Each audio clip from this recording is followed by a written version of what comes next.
Bonjour à tous et bienvenue sur le plateau de Wanted TV pour une nouvelle émission de notre édition consacrée au partage et au débat d'idées. C'est un plaisir de vous recevoir. Je ne suis pas seule, je suis avec des invités.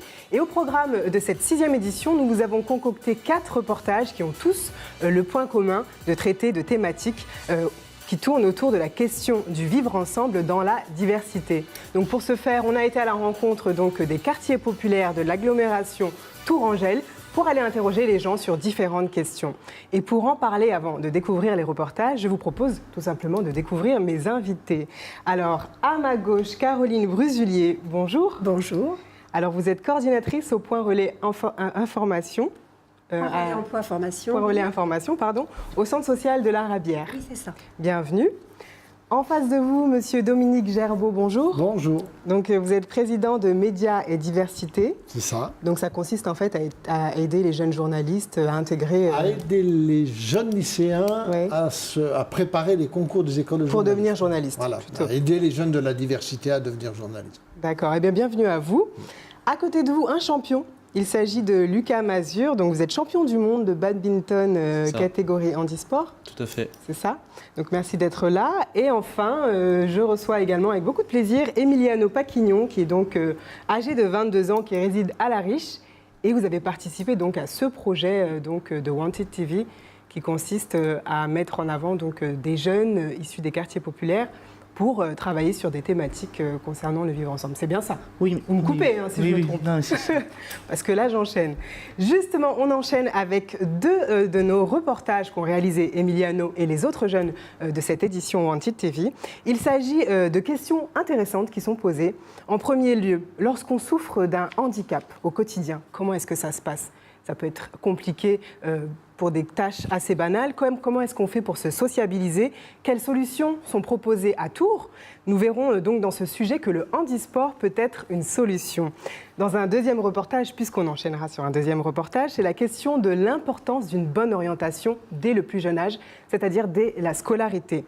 Donc, handisport, handisport et humanité suivis d'enquêtes d'orientation. Ce sont des reportages qui sont réalisés par les jeunes de Wanted en partenariat avec l'école publique de journalisme de Tours. On regarde et on en parle tout de suite après avec nos invités.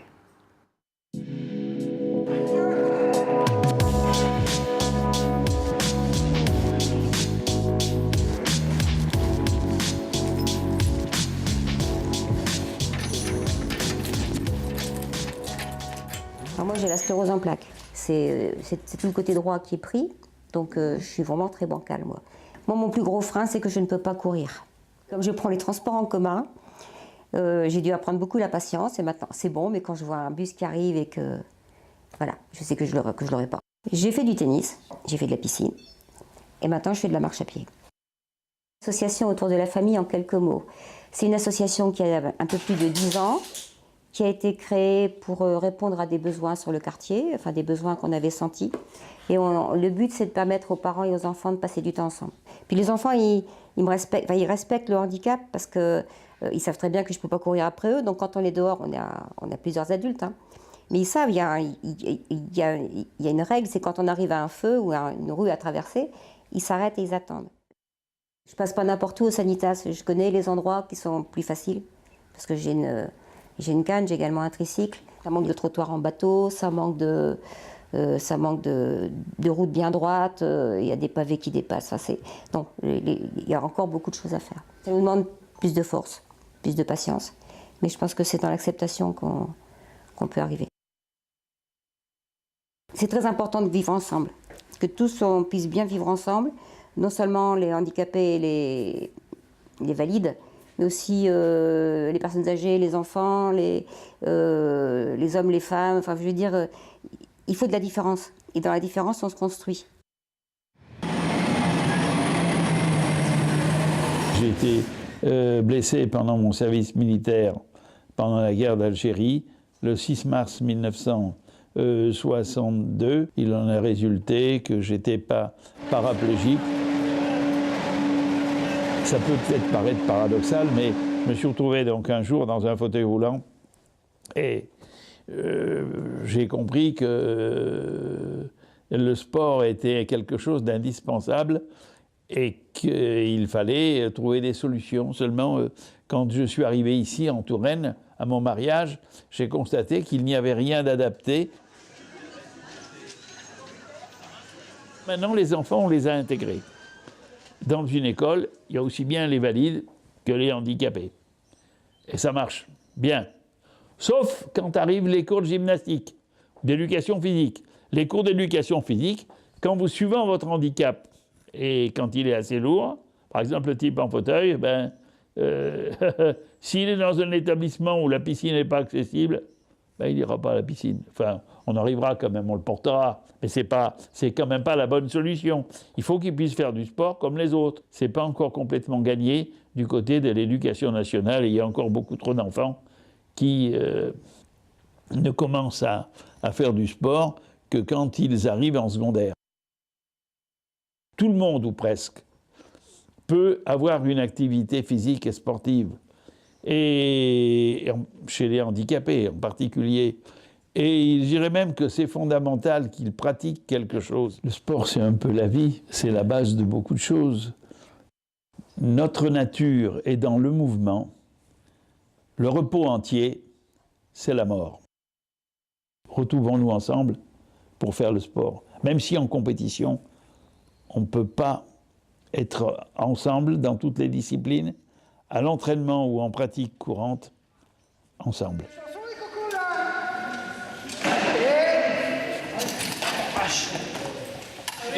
Le sport m'apporte socialement le fait de voir d'autres gens que le milieu où je travaille, qui est le milieu handicapé. On ne parle pas assez du handisport actuellement, que ponctuellement. On n'en parle pas assez autrement. J'espère continuer ce sport le plus longtemps possible. Bonjour Catherine. Le hand ensemble, c'est deux équipes. En fait, il y a une équipe de hand fauteuil et une équipe de hand adapté pour les personnes en situation de handicap mental. Alors le côté hand fauteuil comme le hand adapté, on joue ensemble hommes et femmes, valides et non valides. On est tous au même niveau. Valide ou non valide, on est dans le fauteuil, on est tous à la même hauteur, on est tous pareils. Nous faisons des sensibilisations dans les écoles, dans les centres aérés, dans les centres de rééducation. J'interviens aussi, je suis intervenue 2 fois sur la maison d'arrêt de Tours. C'est aussi mon métier, je travaille dans le handicap et c'est une continuité. Non, le meilleur souvenir, alors, ce serait les nationales hand ensemble. Les nationales hand ensemble se passent au Kremlin-Bicêtre, à Paris, où chaque région présente une équipe de hand fauteuil et une équipe de hand adapté. Ça se passe sur 3 jours, c'est un grand tournoi, mais un grand tournoi familial, un tournoi où il y a une ambiance bon enfant, et il y a vraiment une cohésion entre les équipes qui est vraiment sensationnelle.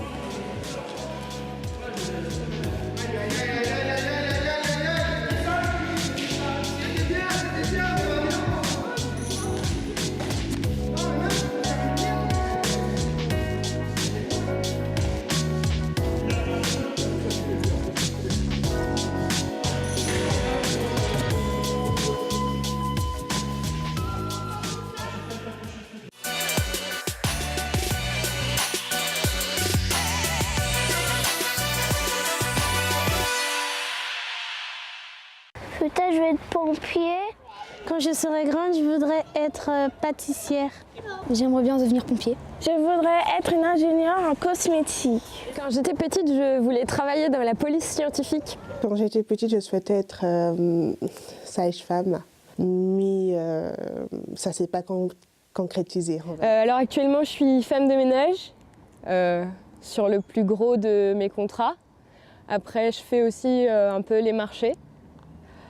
Et pour l'instant, c'est tout ce que j'ai comme emploi. J'aurais voulu aller dans une filière scientifique, mais ça n'a pas été accepté par l'école. Il fallait aller en S, scientifique, et moi j'étais pas très bon en S, pas très bon en maths en fait, pas du tout.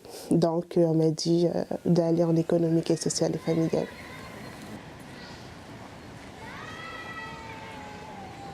Et j'ai demandé un redoublement et ça n'a pas été accepté. Donc on m'a mis en littéraire, alors que je demandais scientifique. Et je pense que je m'en rappellerai très longtemps, l'entretien que j'ai eu avec ma professeure principale juste avant le conseil de classe décisif, à qui j'ai expliqué pourquoi je voulais refaire, que c'était important pour moi de partir en filière scientifique parce que c'était quelque chose dont je rêvais depuis longtemps.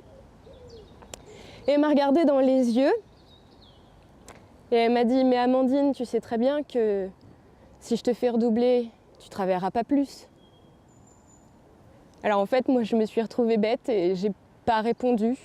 J'ai regardé ma prof, j'ai regardé ma mère et j'ai baissé la tête. Ils ont choisi à ma place.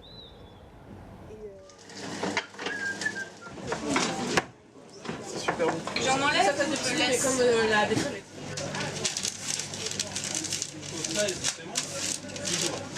J'ai fait une prépa infirmière, mais ça ne me plaisait pas. Du coup, j'ai dû me chercher pour savoir ce que je voulais vraiment faire.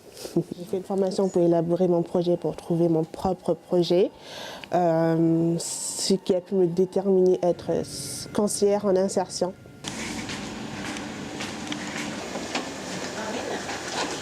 Bonjour, comment allez-vous? Ça va, merci. C'est comme d'habitude. Quand j'ai demandé à faire un stage là-bas, ils m'ont dit que c'était pas pour maintenant, peut-être pour le mois prochain. Donc je pense que là, pour le mois d'avril, ce sera cool. Eh ben c'est génial ça. Ouais. C'est quoi la mission locale? Donc c'est une association où l'on accompagne les jeunes vers la formation, qualifiante ou non, l'emploi, l'apprentissage et puis pour les jeunes qui veulent reprendre un cursus scolaire classique. C'est un accompagnement global. On va analyser donc le côté, je vais dire, social, c'est-à-dire qu'on va travailler sur la mobilité, sur la santé, sur aussi le logement. Et à côté de ça, on va travailler évidemment le côté professionnel. Donc quel que soit le projet professionnel que les jeunes ont en tête, tout le monde, on va dire, a des rêves. Et à un moment donné, il y aura des obstacles. Et mon message, en fait, c'est de dire aux jeunes de ne jamais baisser les bras. Conseillère en insertion, c'était vraiment ça que je voulais faire. Conseiller les gens, conseiller les jeunes, apporter vraiment mon aide. Je sais ce qu'ils ont traversé, je sais ce que j'ai vécu. Donc je pense qu'avec mon expérience, je pense que je pourrais apporter plus mon aide.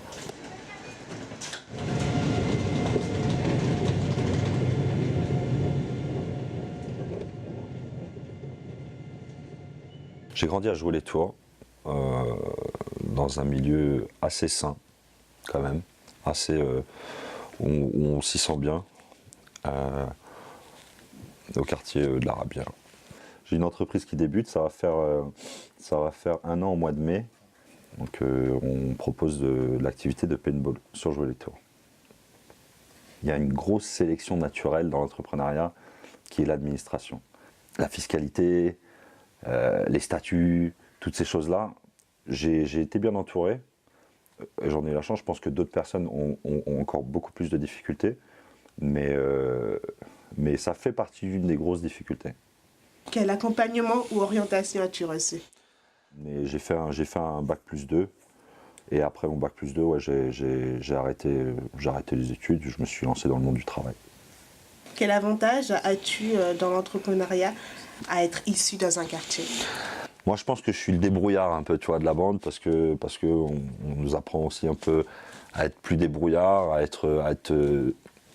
voilà, à pouvoir répondre très facilement à des demandes et à être réactif, quoi, et on a avoir l'envie, quoi. Et à partir du moment où on assume tout ça, on s'assume, on a beaucoup moins de complexes, on se met peut-être moins de fausses barrières. Qu'est-ce que tu penses pouvoir apporter au quartier? Si je peux aider quelqu'un, si je peux aider des jeunes à monter leur entreprise ou ne serait-ce que les conseiller, rien n'est impossible. Il faut vraiment en avoir l'envie et il faut le faire, quoi. Faut le faire, il faut s'en donner les moyens, par contre.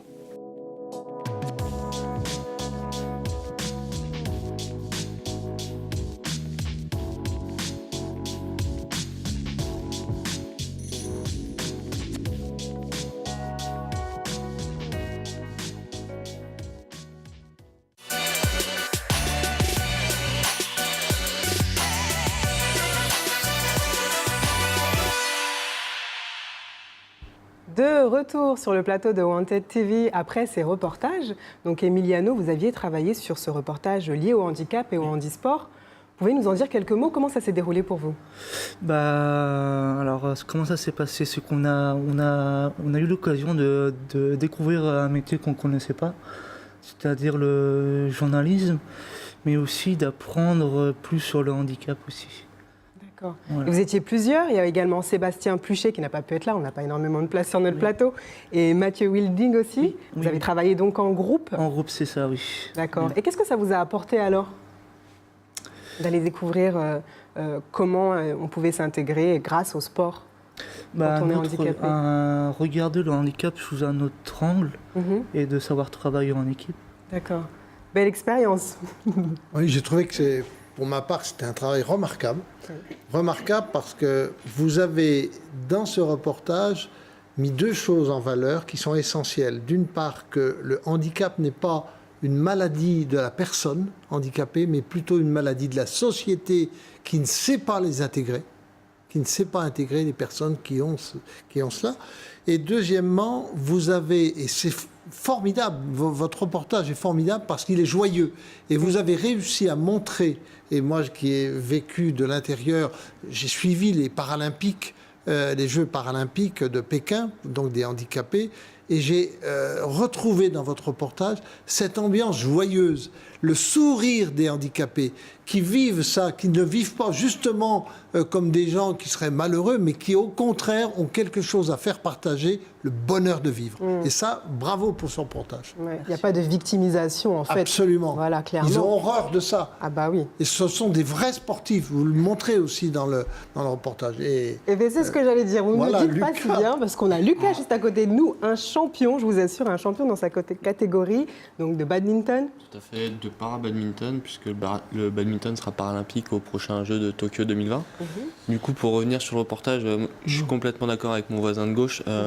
On voit que le reportage met en évidence parfois le manque d'accessibilité, mais toujours sur un œil bienveillant et afin d'améliorer les choses, pas dans le sens de critiquer ou de pointer du doigt, plutôt dans le sens d'aider afin d'améliorer. Et je pense que ça, c'est très important en 2018 et surtout en France où on a beaucoup de mal à accepter les critiques, et il faut savoir qu'on a beaucoup de retard sur l'accessibilité en France. Mais justement, votre témoignage nous intéresse puisque vous, du coup, vous souffrez d'un handicap. Vous nous expliquez un peu comment ça se détermine chez vous? Alors, complètement. Donc moi, quand j'étais petit, à l'âge de 3 ans, j'ai fait un AVC, donc un accident vasculaire cérébral.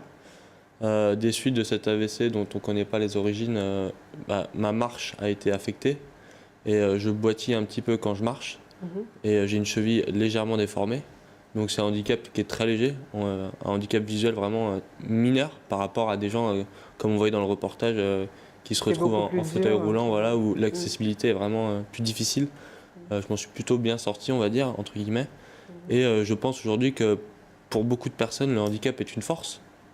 À l'heure actuelle, beaucoup d'athlètes paralympiques se reposent sur ce handicap afin de tirer de l'énergie. Et ça, c'est vraiment très important de ne pas le voir comme une fatalité, mais plus comme un avantage et une différence. Et justement, pour vous faire réagir aussi, Caroline, je ne sais pas si vous vous en souvenez, mais en tout début de reportage sur le handicap, la présidente de l'association Autour de la famille, moi, m'a vraiment interpellée lorsqu'elle a dit « c'est dans la différence qu'on se construit ». Je ne sais pas ce que vous en pensez, vous. Moi, c'est la partie que j'ai retenue qui m'a semblé une des plus intéressantes. Il y a eu beaucoup de choses intéressantes dans ce reportage. Effectivement, ce que je trouve riche dans cette association, c'est ce désir d'aller vers l'autre et c'est cette idée que c'est dans la rencontre qu'on va réussir à avancer ensemble. Moi, je retiens beaucoup cette idée-là. J'ai beaucoup aimé quand elle a parlé des enfants qu'elle accompagne et qui reconnaissent son handicap et qui respectent ça. Et je pense que les enfants ne voient plus son handicap et voient plutôt l'engagement qu'elle a dans cette association. Et je pense que c'est ça qu'il faut retenir, c'est que quelle que soit la difficulté qu'on peut rencontrer et quelle que soit la forme de handicap, finalement, ce qui reste à la fin, quand on s'engage dans quelque chose, c'est plutôt l'engagement. Pour les sportifs, c'est l'engagement dans le sport. Pour cette femme, c'est son engagement dans le secteur associatif. Et plus globalement, pour chacun, c'est son engagement dans ce qu'il a envie de faire de sa vie. Et je crois que c'est ça la force. Le handicap est reconnu comme handicap. Seulement, parfois, il peut s'avérer aussi dans d'autres situations, notamment dans l'orientation. On a vu dans le deuxième reportage que si au quotidien on a du mal à s'orienter, on a du mal à trouver un emploi, et dès le plus jeune âge, au quotidien ça peut être très difficile. Donc vos petites réactions par rapport au sujet sur l'orientation? Moi, j'ai trouvé que, là encore, c'était un bon reportage parce qu'il mettait le doigt sur une notion, la confiance. Ouais. La confiance, faire confiance aux jeunes. C'est pas leur faire croire que tout est facile. C'est pas de leur dire tu vas pouvoir être médecin, vétérinaire, etc. alors qu'ils ont peut-être des difficultés à l'école. C'est de leur faire confiance. C'est-à-dire d'aller chercher dans ce qu'ils ont et dans ce qu'ils sont, dans ce qu'ils ont acquis déjà et dans ce qu'ils sont et ce qu'ils veulent devenir, leur faire construire eux-mêmes leur devenir en leur faisant confiance, en leur montrant aussi les limites, les difficultés, les obstacles à franchir. Mais c'est en ça que tout est basé sur la confiance. Et je trouve que c'est formidable, parce que vous avez placé cette réflexion, cet ensemble de reportages sur le vivre ensemble. Totalement. Et vivre ensemble, c'est se faire confiance, quoi. Ça commence par ça, effectivement. Voilà. En tout cas, j'ai confiance en vous. Je ne sais pas pourquoi, j'ai confiance en vous. Mais moi pas. On a tous confiance en nous sur ce plateau. Bien sûr, bien Et sûr. je voudrais aussi vous faire réagir sur le fait que c'est vrai que quand on a donc au quotidien, et puis quand je dis au quotidien, c'est dès l'enfance ce problème d'orientation, comment est-ce qu'on se fait accompagner? Là, si clairement aujourd'hui j'ai 18 ans, je viens d'avoir mon bac et je ne sais pas quoi faire, est-ce qu'il y a des solutions concrètes aujourd'hui, à Tours ou même ailleurs? Oui, alors moi je pense qu'il y a à Tours comme ailleurs des solutions concrètes. Alors effectivement, quand on parle d'une personne qui a 18 ans, qui n'a pas prévu d'orientation, qui n'a pas choisi ce qu'elle veut faire, la première porte à pousser, à mon sens, ce serait celle de la mission locale. Oui. Puisqu'il y a aujourd'hui dans toutes les villes des services, sinon la mission locale elle-même, au moins des antennes qui permettent d'accueillir les jeunes jusqu'à 26 ans et de les accompagner dans leur parcours professionnel. Au-delà, il y a d'autres dispositifs, soit associatifs, soit qui relèvent de prestataires de Pôle emploi, soit de Pôle emploi directement. Et je crois que l'essentiel, je rejoins ce que disait Dominique Gerbaud sur l'histoire de la confiance, parce que je crois que l'essentiel, le vrai levier pour s'en sortir quand on est un peu perdu, etc., c'est de trouver de quoi on a envie. C'est-à-dire, moi, j'ai beaucoup repéré ce qu'on dit. J'ai été très touchée par Amandine et puis ensuite par le jeune qui a monté Gadawi Park, je crois que c'est ça. Finalement, tous les deux, ce qui les tient et ce qui va les faire avancer, c'est le fait qu'ils ont envie de faire quelque chose. Et moi, je travaille dans l'insertion depuis de longues années maintenant. Et en fait, si j'ai un enseignement tiré de cette expérience, c'est que de toute façon, chaque fois que j'ai accompagné des personnes qui ont eu envie, il a suffi de les accompagner dans leur envie pour que ça fonctionne. Ça ne veut pas dire qu'elles vont aboutir au projet prévu initialement. Et je dirais que ça n'a pas d'importance. Quelque chose qui s'impulse. C'est ça. Il y a une énergie. Il y a une énergie de vie, une énergie d'envie qui les emmènera de toute façon là où ils seront heureux d'être. Et c'est ça l'essentiel. Merci, ma chère Caroline. Elle a bien résumé, je pense, ce reportage sur l'orientation. Quant à nous, on se retrouve dans quelques minutes, une petite pause, mais je peux vous dire que lorsqu'il est difficile de s'orienter professionnellement, car on est mal orienté, quand s'ajoute la barrière de la langue, je peux vous dire que ça peut être difficile. On se retrouve tout de suite après cette pause pour en parler.